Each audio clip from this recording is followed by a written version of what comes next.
আর মাত্র কয়েকদিন এরপর অনুষ্ঠিত হতে যাচ্ছে বহুল প্রতীক্ষিত ত্রয়োদশ জাতীয় সংসদ নির্বাচন। আবার একই সঙ্গে অনুষ্ঠিত হতে যাচ্ছে গণভোটও।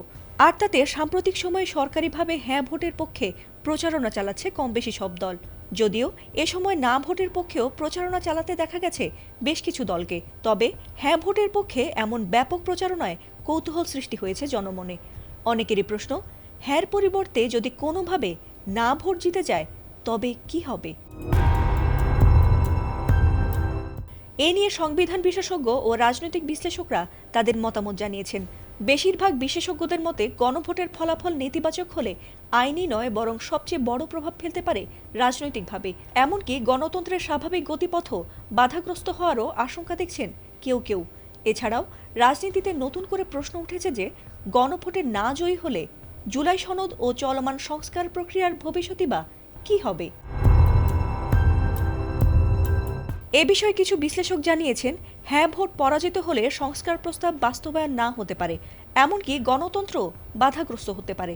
এছাড়া গণভোটে হ্যাঁ পরাজিত হলে যারাই ক্ষমতায় আসবে তাদের মধ্যে স্বৈরাচার হওয়ারও প্রবণতা থাকতে পারে।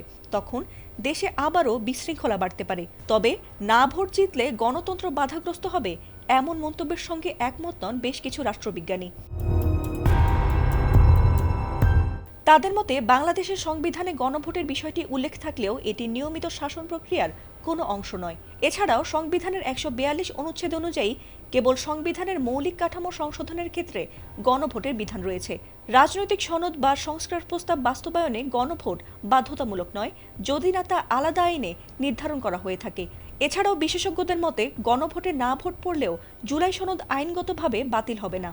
যদিও জুলাই সনদে বিভিন্ন রাজনৈতিক দলের স্বাক্ষর রয়েছে, তবে এটি কোনো আইনি চুক্তি নয় বরং এটি কেবল একটি রাজনৈতিক অঙ্গীকার।